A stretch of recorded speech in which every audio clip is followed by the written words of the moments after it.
반갑습니다. 10월 18일 수요일 큐티 스케치 시간입니다. 오늘 본문은 에베소서 2장 1절부터 10절까지의 말씀입니다. 오늘 본문은 이렇게 시작합니다. 그는 허물과 죄로 죽었던 너희를 살리셨도다. 그때의 너희는 그 가운데서 행하여 이 세상 풍조를 따르고 공중 권세 잡은 자를 따랐으니 곧 지금 불순종의 아들들 가운데 역사하는 영이라. 전에는 우리도 다 그 가운데서 우리 육체의 욕심을 따라 지내며 육체와 마음에 원하는 것을 하여 다른 이들과 같이 본질상 진노의 자녀이었더니. 오늘 본문은 우리가 어떤 자였는지 설명합니다. 우리가 어떤 자였는데 또 다른 어떤 자로 변하게 되는 것, 이게 구원이죠. 그런데 어떤 자에서 또 다른 어떤 자로 변하는데 우리가 한 일은 사실 없다고 말하는 게 오늘 이 에베소서의 이야기입니다. 그것은 이제 믿음으로 된다는 것, 그렇게 믿음이 우리가 한 어떤 것은 아니라고 말합니다. 그걸 공로라고 생각할 수 없죠. 내가 믿는다는 이것이 나에게 있어서 그게 공로인가? 누군가가 선물을 줬는데 선물을 그냥 받았어요. 믿음으로 받는 거죠. 받았어요. 그래서 내가 받는 것을 열어봤더니 너무 선물이 귀해요. 너무 감사해요. 그러면서 내가 하는 말이, 나도 이 선물을 내 손에 쥐는데 한 일이 있습니다. 저에게도 공로가 있죠. 뭔데? 손을 뻗어서 받았죠. 내가 손을 뻗어서 받지 않았으면 나는 받지 못하는 거잖아요 라고 말할 사람이 있을까요? 말도 안 되는 거죠. 나에게도 이 선물이 나에게 주어질 때 내가 한 일이 있습니다 말하지 못하는 거예요. 믿음으로 그것을 받지 않으면 물론 이제 받지 못하는 게 맞아요. 그러나 이것이 나의 공로는 아니죠. 나는 아무것도 하는 것이 없어요. 선물을 받은 것은 그냥 받았을 뿐이에요. 하나님의 구원이 그런 것이에요. 그런 것이라는 걸 이제 설명합니다. 우리가 한 것이 없고 오직 믿음으로, 은혜에 의하여 믿음으로 말미암아 구원을 얻었다고 그래서 내가 믿음이 굉장히 중요한 어떤 공로인 것처럼 그렇게 생각해서는 안 돼요. 그냥 거저 받는 것이에요. 오직 믿음으로 받는다는 것은 그냥 거저 받았다는 의미예요. 내 쪽에서 뭔가 있다는 뜻이 아니에요. 그래서 오늘 본문에 좀 강조하고 있는 것이 있는데요. 이렇게 설명이 가능합니다. 어떤 사람이었는데, 어떤 사람이냐, 뭔가를 자꾸 따라가는 사람이었어요. 어떤 것을 계속해서 여기를 따라가다가 이제는 여기를 더 이상 따르지 않고 다른 것을 따라가는 사람. 무엇을 따랐느냐? 세상 풍조를 따랐다고 이야기합니다. 우리가 세상 풍조를 따르고 공중 권세 잡은 자를 따르고 그리고 우리 육체의 욕심을 따르고 그러니까 안 좋은 것을 따라요. 선악을 알게 하는 선악과도 어떻게 보면 사단을 따라가는 자리, 거역의 자리로 따라가는 거예요. 그의 속임에 속아서 따라가는 겁니다. 한 번 따라가기 시작하면 계속 따라가요. 계속해서 따라갑니다. 중독이 되고 따라가고. 그래서 여기에 보면 세상 풍조, 공중 권세 잡은 자를 따르고 불순종의 아들들 가운데 역사하는 영을 따르고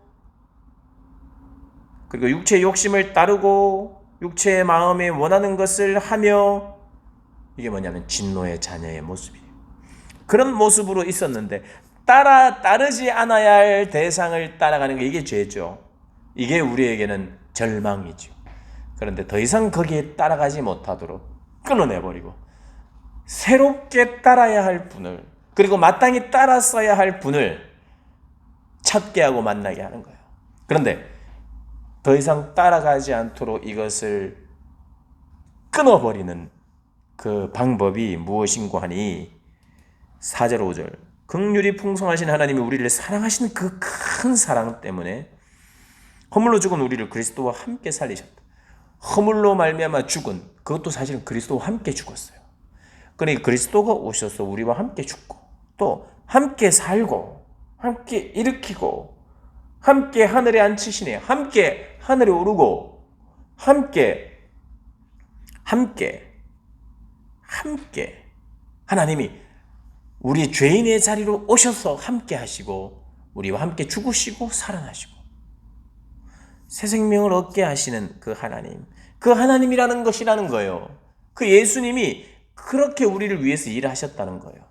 이것은 믿는 수밖에 없어요.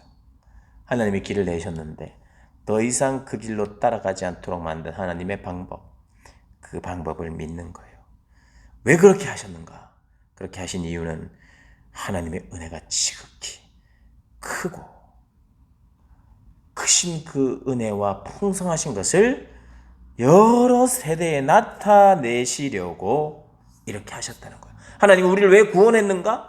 왜 함께 죽으시고 부활하시고 살아나셔서 우리를 구원하셨는가? 그것은 7절에 그 이유를 설명해요. 그리스도 예수 안에서 우리에게 자비하심으로써 그 은혜의 지극히 풍성함을, 은혜가 얼마나 큰지를 여러 세대에게 나타내게 하기 위해서 우리를 구원하셨대요. 우리를 사랑해서 구원한 것도 맞는데 이 그 사랑을 우리 세대에 끝나도록 하는 것이 아니라 오는 다음 세대에도 계속해서 이것을 알리시기 위하여 이렇게 하셨다는 거예요. 그러니 우리가 이 이야기를 듣고 너는 선교하라, 전도하라 이 말 안 해도 그렇구나. 다음 세대에 여러 세대에 지극히 은혜의 크신 풍성함을 나타내는 것, 그렇게 하기 위하여 우리를 구원하셨구나. 나를 구원하셨구나. 교회를 만드셨구나. 그래서 어떻게 전도하는가? 우리는 전도를 언제 할 수 있는가? 무엇으로 전도할 수 있는가? 그것은 바로 하나님의 은혜의 지극히 풍성함을 우리가 깨닫고 여러 세대에 나타내려 하시는 그 주님의 마음을 알 때, 깨달을 때 할 수 있는 거죠. 전도하면 내가 복받더라. 전도하면 내가 하는 일이 잘 된다더라. 이런 논리로 전도해서는 안 되고 하나님이 크고 놀라우신 은혜를 내가 경험하고 감사하고 그렇게 하신 이유는 너를 구원하고 네가 풍성함을 누리게 할 뿐만 아니라 그 풍성한 은혜가 여러 세대, 다음 세대, 다른 이들까지도 알게 하기 위하여 예수님이 그 일을 하셨다는 거예요. 그러니까 이것은 무슨 말이냐?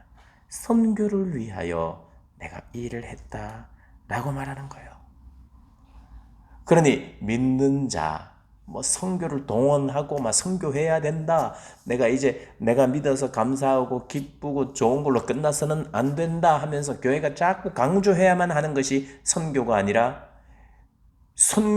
교회의 태동 자체가 선교를 위하여 태동되었다는 거. 그거 우리가 기억해야 합니다. 그러니 은혜 받는 것 따로, 은혜는 많이 받았는데 이제는 전도할까가 아니라 은혜 받을 동시에, 은혜 받는 동시에 받은 바 은혜를 나누는 것, 하나님을 자랑하는 것, 찬송하는 것, 그 은혜의 풍성함을 나타내는 것, 그것이 우리의 삶의 자리입니다. 그것을 다른 말로는 사명이라고도 우리를 구원하신 이유예요. 구원하신 이유. 근데 그 일에 관여가 없다면 심각한 문제가 있고 어떻게 보면 정말 건강하지 못한 신앙을 가지고 있고 언제나 신앙에 조울증이 생길 수밖에 없는 그런 신앙의 모습이지요. 오늘 말씀 통해서 이는 7절에 이는 왜 함께 살리셨고 일으키셨고 함께 하늘에 앉히셔서 하나님의 자녀된 권세 왕의 자녀로 살게 하셨는가? 이는 예수 안에서 우리에게 자비하심으로써 그 은혜의 지극히 풍성함을 오는 여러 세대에 나타내시려고 그렇게 했다는 거예요. 너희는 그 은혜에 의하여 믿음으로 말미암아 구원을 받았으니 이것은 너희에게서 난 것이 아니요 하나님의 선물이다. 행위에서 난 것이 아니니 이는 누구든지 자랑하지 못한다. 자랑하지 못한다.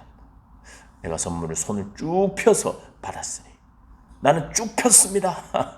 이걸 자랑할 수 없듯이. 그런 자랑하는 사람 없잖아요. 너 구원 어떻게 받았어? 내가 손을 쭉 뻗어가지고 받았습니다. 거저 받았습니다죠. 그리고 10절에 우리는 그가 만드신 바라 그리스도 예수 안에서 선한 일을 위하여 지으심을 받았다. 하나님 선한 일을 위해서. 여러분 뭐 전도도 선한 일입니다. 그러나 선한 일, 하나님의 성품을 닮아서 사는 하나님의 자녀답게 살면 그게 선한 삶이죠. 선한 일.